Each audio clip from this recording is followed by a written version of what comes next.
Olá, tudo bem? Vamos começar mais um bate-papo sobre o mundo dos investimentos.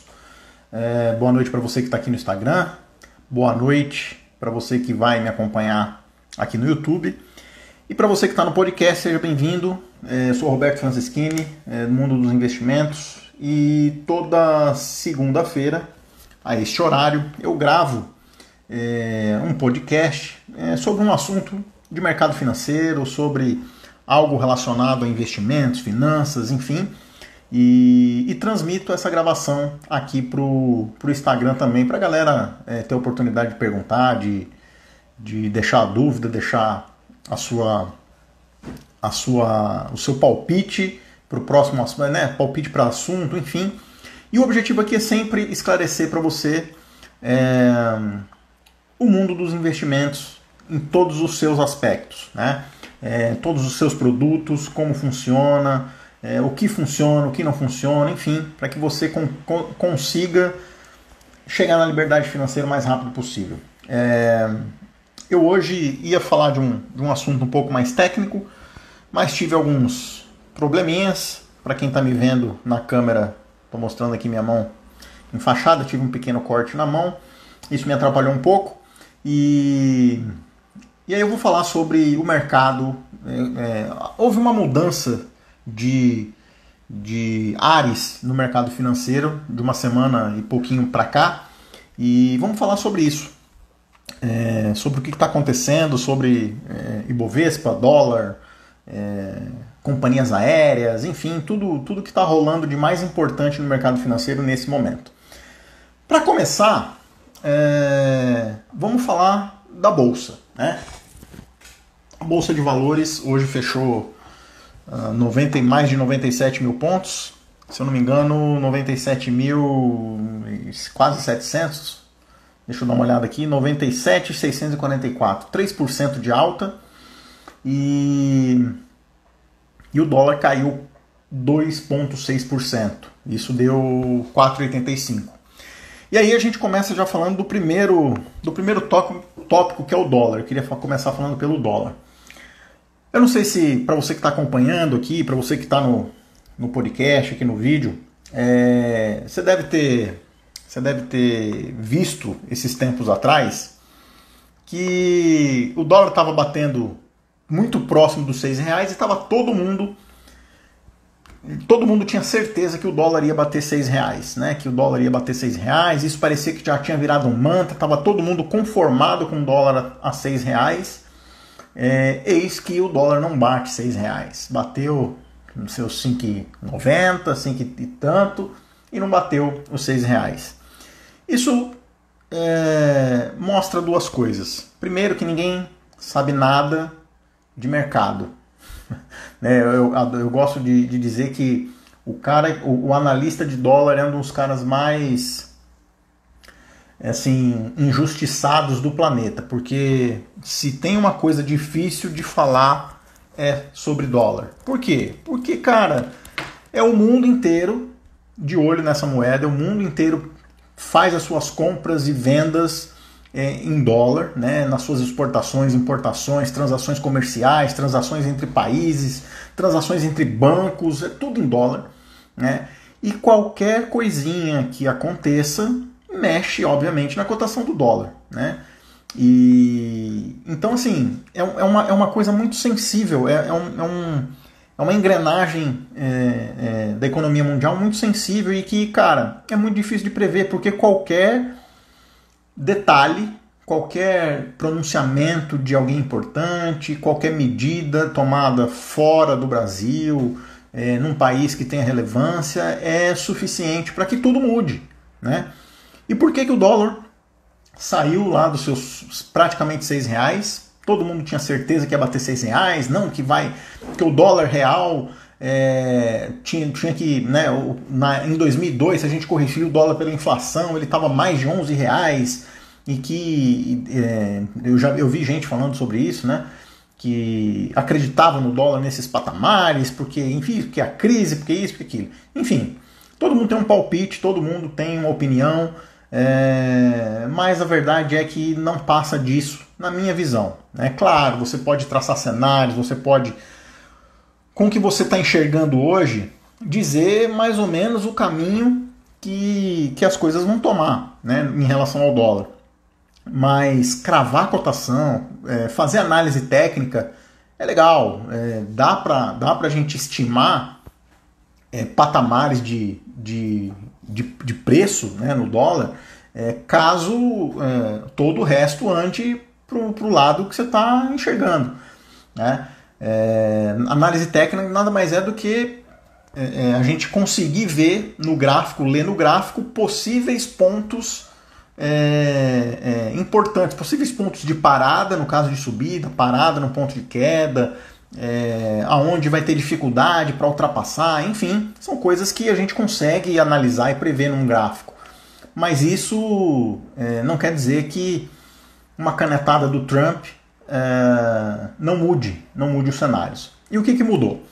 Bom, a gente está desde o começo do ano, desde janeiro, passando por uma epidemia mundial, em que tudo parou, a economia diminuindo globalmente, países fechados, fábricas e pessoas sendo demitidas, enfim, a economia foi parando ao longo do tempo. E o que isso fez? Fez com que as pessoas buscassem liquidez, buscassem ter dinheiro no bolso, né? E isso houve uma corrida e uma procura por dólar muito grande no mundo inteiro, né? Em épocas de crise, em épocas de instabilidade, o mundo corre por ativos seguros, ativos de menor risco, ativos que lhe deem segurança. Então vai correr para ouro, vai correr para títulos do governo, vai correr para o dólar. Então todo mundo querendo dólar no mundo inteiro, né? Então o dólar subiu no mundo inteiro. Aqui no Brasil subiu, né? O real desvalorizou mais do que a média, né? Um dos países que mais desvalorizou. Mas isso é uma outra conversa.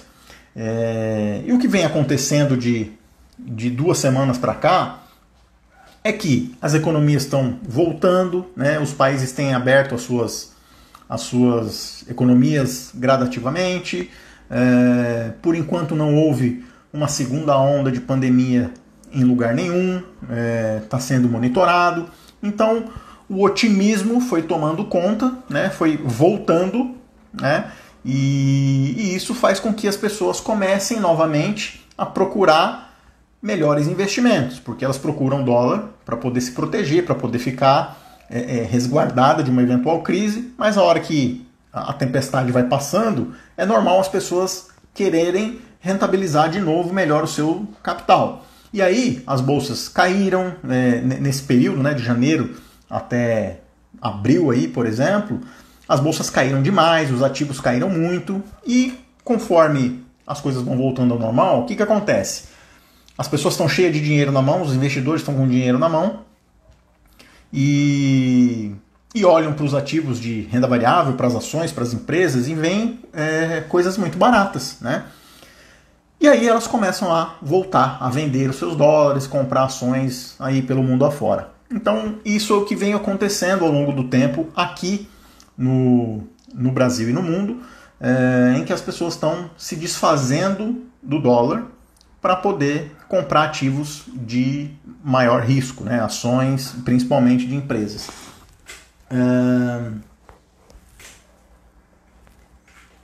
Aí.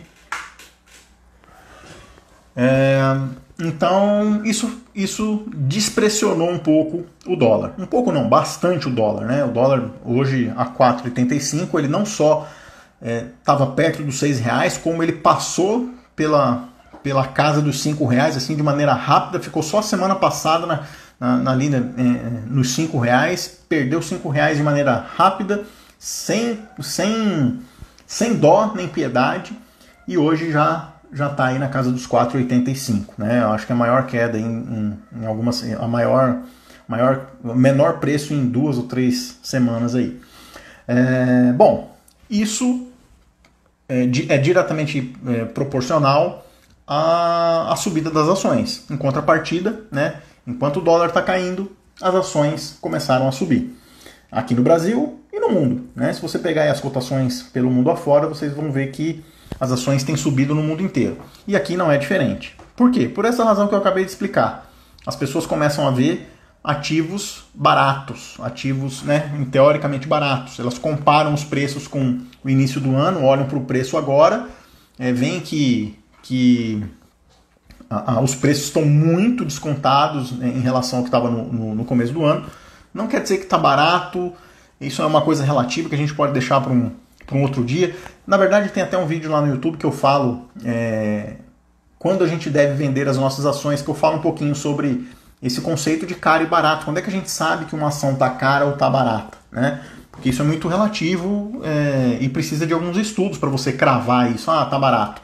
Não é porque uma ação custava R$100 no começo do ano, está custando 80 agora, isso não significa que ela esteja barata, né? Precisa ver quais são as razões e os motivos pelos quais levaram essa ação, essa empresa, a cair até os R$80, né?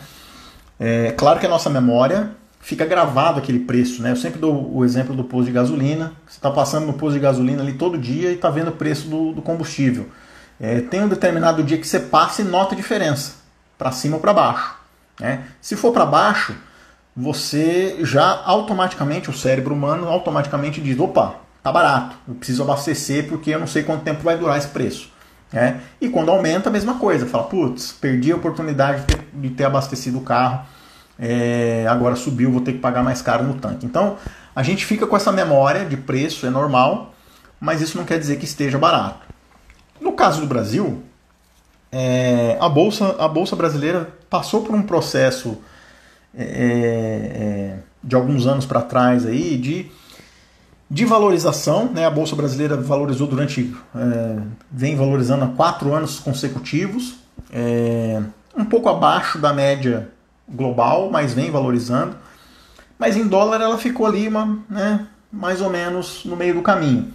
No finalzinho do ano passado ela deu uma puxada, foi lá, bateu os recordes, superou 100 mil pontos, bateu quase 120 mil pontos e tal. E todo mundo ficou otimista, ficou achando que agora vai, né? Era hora de ir. Até que veio a pandemia e nós fomos castigados, duramente castigados nos preços das ações. Tivemos empresas com quedas de 80%, 70%, 50%, enfim, tivemos quedas brutas, né? E agora o mercado se acalmando, as economias voltando, as instabilidades internas deram uma trégua, né? Porque também tem essa, a gente passa por um momento interno de muita briga institucional. Isso cria instabilidade, cria incerteza, cria insegurança, e tudo que o investidor quer é ter que lidar com esse tipo de situação. Incerteza, insegurança, isso significa não ver futuro, não ver o que vem à frente, não ver o que vai acontecer. Então, já que eu não tenho essa certeza, eu não tenho certeza do caminho, eu não vou colocar meu dinheiro aqui, ou vou colocar muito menos do que eu colocaria se tivesse um caminho bem definido. Então, o caminho aqui está de uma semana para cá, as coisas começaram a acalmar um pouco do ponto de vista político, institucional, as brigas deram uma arrefecida. Por mais que a gente tenha aí as manifestações, algumas manifestações contra governo na rua, enfim, isso tem acalmado. Do ponto de vista internacional, apesar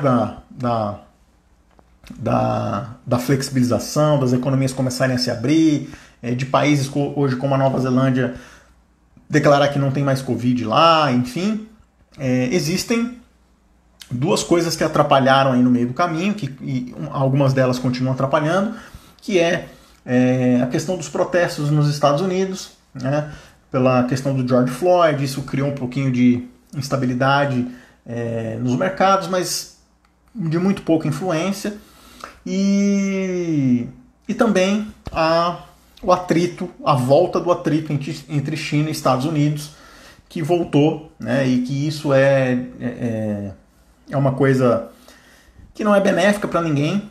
Na verdade, pode ser benéfica para o Brasil em algumas áreas, nas áreas de commodities, por exemplo, pode ser bom. A China cancelaram algumas importações de commodities norte-americanas, e o Brasil é concorrente direto dos Estados Unidos em commodities agrícolas, então se a China não compra lá, vem comprar aqui, isso ajuda a nossa balança comercial, ajuda o nosso comércio, ajuda a entrada de dólar, pode ser produtivo, pode ser proveitoso para nós. Isso faz com que puxem as ações de commodities aqui dentro também, né? Então, essas duas situações internacionais com mais ênfase no atrito entre Estados Unidos e China é o que mais tem dominado aí o noticiário internacional. Aqui dentro a gente tem ações de commodities subindo, tá tudo subindo, mas assim, destaque para algumas aéreas, né, as empresas aéreas que sofreram muito durante a pandemia, tanto nas suas operações quanto na bolsa, né? Tivemos empresas aí caindo 80%, isso é muita coisa, e 80% de queda em 2 meses é muita coisa.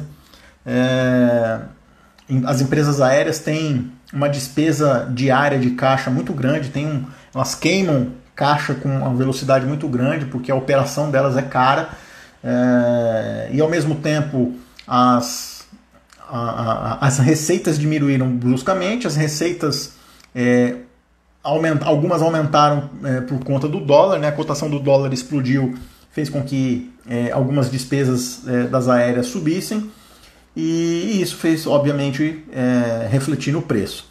Hoje, por exemplo, o destaque da bolsa foram Azul e Gol, que subiram mais de 30% no mercado. Nós estamos falando aqui hoje, dia 8, segunda-feira, dia 8 de junho, e essas cotações ultrapassaram os 30% por esse otimismo de volta dos países no exterior, né? Ou seja, com a expectativa de que alguns voos internacionais voltem. Aqui no Brasil também a gente começou a ver abertura na economia nacional, então a gente tem Rio de Janeiro começou a flexibilizar hoje, São Paulo algumas flexibilizações, então o Brasil está começando a abrir a sua economia, e isso faz com que as aéreas aí deem uma bombada nesse primeiro momento.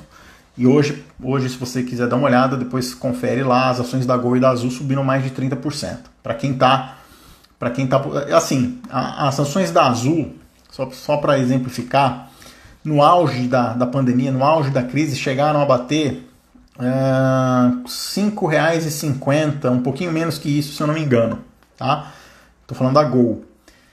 Hoje fechou o mercado com 30,48% de alta e R$ 24,40, tá? Olha a oscilação desse papel. Então, quando a gente fala em momentos de crise, a gente tem que ter cuidado, a gente tem que ter sangue frio para olhar o que está acontecendo, entender o que está acontecendo, tomar cuidado com as vendas, né? Porque o primeiro impulso que as pessoas têm no mercado financeiro quando vem crises dessa magnitude quem está dentro quer sair porque não quer perder dinheiro, não quer ficar pobre, não quer quebrar, né? Quem está fora cria mais uma desculpa de não entrar, fala, é por isso que eu não entro, é por isso que eu não vou lá, né? Esse mercado é muito perigoso, é muito arriscado e eu não vou investir nisso, enfim. As duas partes acabam, a maioria das pessoas estão incluídas nessas duas partes de que pensam dessa maneira. Agora, tem uma galera, né, e normalmente, infelizmente, a minoria comemora quando essas coisas acontecem. Por quê? Porque elas se preparam para as crises fazendo caixa, tendo condições de ir às compras em momentos de crise. A gente nunca sabe quando a crise vai acabar. A ação da Gol, por exemplo, bateu R$ 5,50. Tá? Eu não sei se, eu acho que bateu até um pouquinho menos, mas ficou ali nessa faixa. Estou falando 5,50 para arredondar, ilustrar para você. As ações bateram R$ 5,50, né? Dá para saber que 5,50 é o fundo do poço, agora bateu aqui, não vai mais? Não, poderia ter caído mais? Poderia, né? Mas um investidor experiente consegue ler as oportunidades, o cenário do mercado, sabe que nada dura para sempre. Enfim, eu não estou fazendo aqui call de Gol, não estou falando para você comprar Gol, tá? Nada disso. Tem nada a ver uma coisa com a outra. Estou dizendo que investidores com experiência, que torcem para esses momentos, olham para este exemplo que eu estou dando aqui de gol, né, que eu estou dando de gol, e comemoram, né?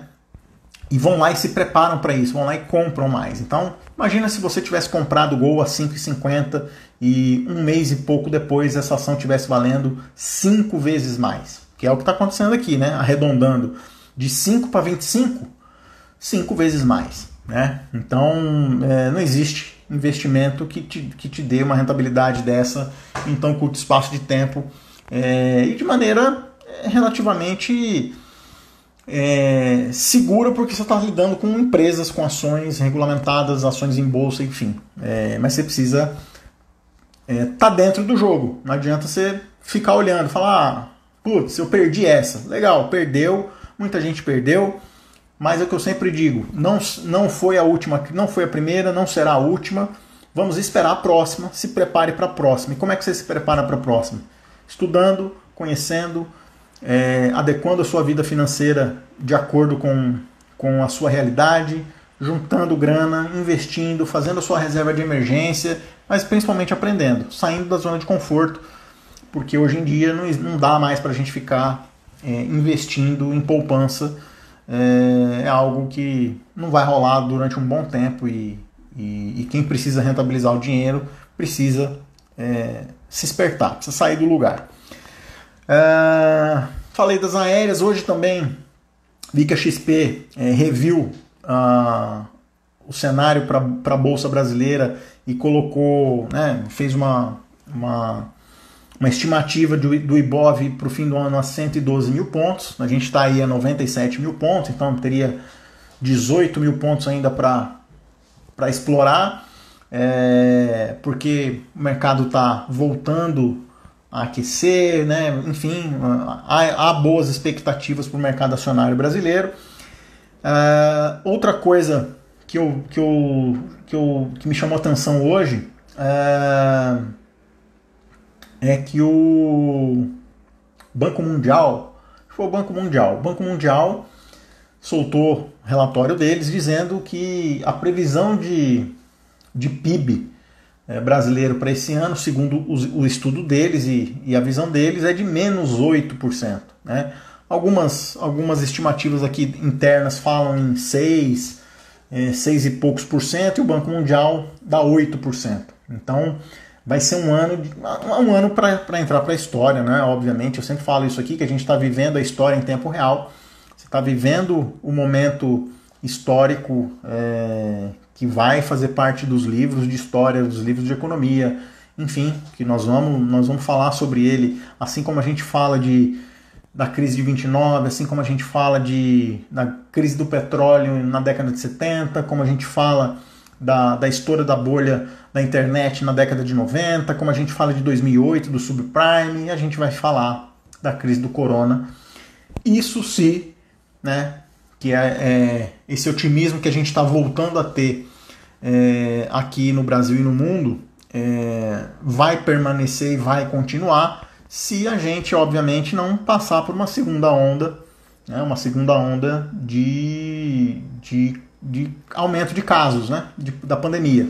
Se a gente passar por uma segunda onda no mundo, volta tudo como era antes. As pessoas voltam a buscar segurança, voltam a buscar ativos seguros, voltam a buscar dólar, voltam a sair das bolsas no mundo inteiro. Enfim, vai depender de como esse corona vai se comportar, né, a partir de agora no mundo inteiro. Aqui no Brasil a gente parece, né, eu não sou especialista no assunto, e fica um fla-flu danado aí de gente falando A, outra pessoa falando B. A minha visão pessoal é de que a gente ainda não chegou no pico nacional, né?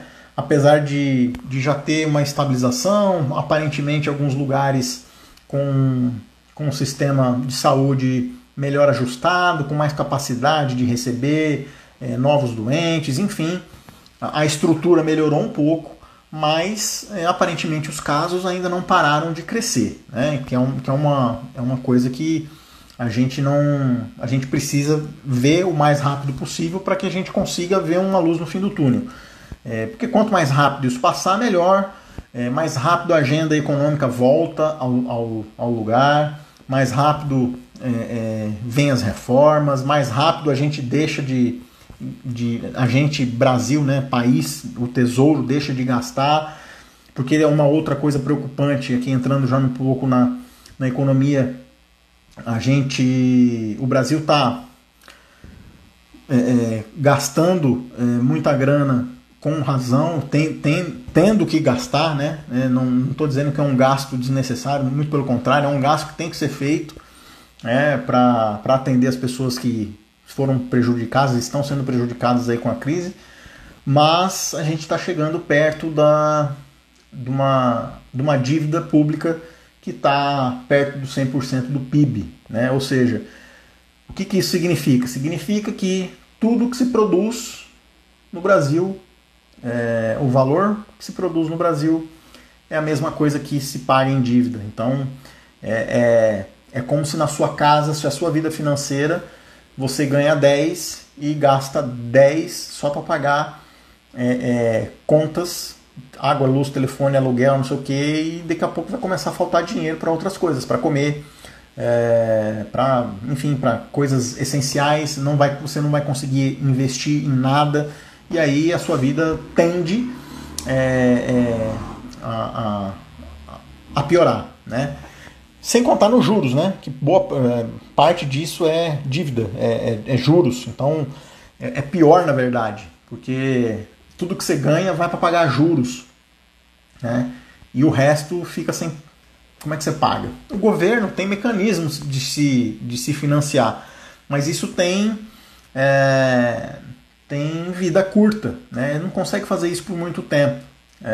Então, passada a crise, é preciso voltar às reformas, voltar ajuste fiscal, voltar a fazer o Brasil ganhar, produzir mais do que gasta, cortar os privilégios, enfim, aí na parte política, para que a gente não se aprofunde num buraco, numa herança econômica que a gente pode deixar aí para as gerações futuras pagarem a conta de uma maneira dolorosa. Então,